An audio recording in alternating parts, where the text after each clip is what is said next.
আপনারা জানেন বাংলাদেশ সরকার একটা সিদ্ধান্ত নিয়েছে কুতুবপুর ইউনিয়নের আংশিক অংশকে নারায়ণগঞ্জ সিটি কর্পোরেশনের অন্তর্ভুক্ত করবে। আমরা ছোটবেলা থেকেই শুনে আসছি যে আমাদের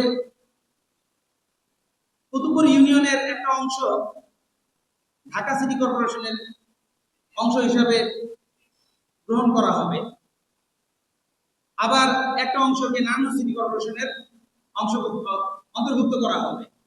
কিন্তু এটা আমরা শুধু শুনিয়ে এসেছি, এটার বাস্তবায়ন আর হতে দেখিনি।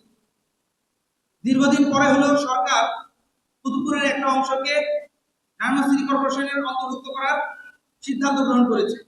কিন্তু ঢাকার সন্নিকটে অবস্থিত এবং নারায়ণগঞ্জের একদম শেষ প্রান্তে অবস্থিত কুতুবপুর একটি অবহেলিত জনপদ হিসেবে দীর্ঘদিন ধরেই বিভিন্ন নাগরিক সুবিধা থেকে বঞ্চিত হয়ে আসছে।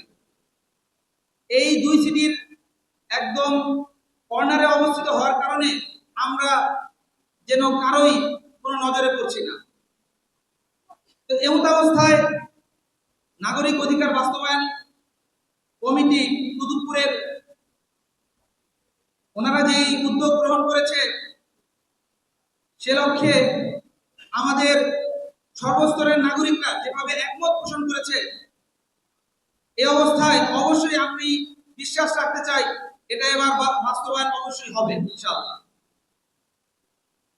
আমাদের এই সমাজে বিভিন্ন ধরনের শিক্ষা প্রতিষ্ঠান থেকে শুরু করে বিভিন্ন ধরনের কলকারখানা, আরো অনেক ধরনের প্রতিষ্ঠান এখানে অবস্থিত আছে, কিন্তু নাগরিক অসুবিধার কারণে আমরা কোনো কিছুই সঠিকভাবে সম্পন্ন করতে পারছি না।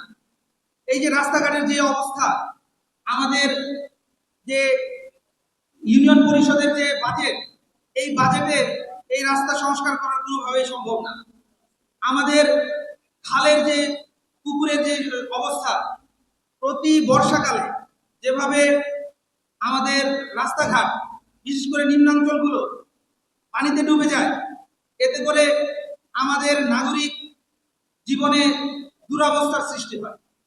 কিন্তু আমাদের যারা জনপ্রতিনিধি আছেন হয়তোবা তারা চেষ্টা করে গেছে, তারপরও আমরা আমাদের কাঙ্ক্ষিত নাগরিক সুবিধা থেকে বঞ্চিত হয়েছি।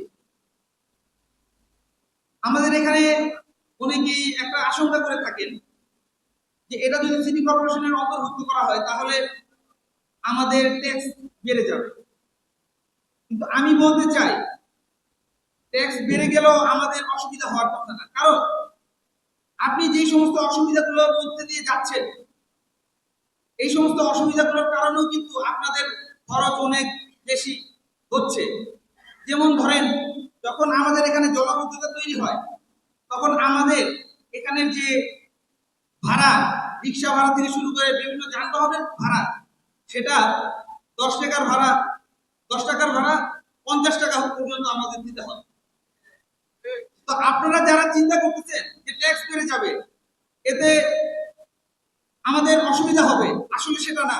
আপনারা কিন্তু ইতিমধ্যেই অতিরিক্ত অর্থ দিয়েই আপনারা অতিবাহিত করছেন আপনাদের জীবন। তো আমার বক্তব্য হচ্ছে, এখানে সর্বস্তরের নাগরিকরা উপস্থিত আছেন, আপনারা সবাই সম্মিলিতভাবে যদি এই দাবিটা সরকারের কাছে আমরা পৌঁছাতে পারি, তাহলে অবশ্যই আমাদের কুতুবপুর ইউনিয়ন পরিষদ সম্পূর্ণরূপে নারায়ণগঞ্জ সিটি কর্পোরেশনের অন্তর্ভুক্ত হতে বাধ্য। তারপর এটা শুধু ডিসি অফিসের কাজ না, এটা কাজ কিন্তু সরকারের, এই সিদ্ধান্ত নিবে সরকার। ডিসি অফিস শুধু আমরা যদি ডিসি অফিসকে অ্যাপ্রোচ করতে পারি যে না, আমাদের এই ইউনিয়ন পরিষদটা সিটি কর্পোরেশনের অন্তর্ভুক্ত হওয়া দরকার, এটা যদি আমরা তাদের বলতে পারি, বোঝাতে পারি, তাহলে তারাও আমাদের সাথে আমাদের বক্তব্য সরকারকে বোঝাতে সক্ষম হবে।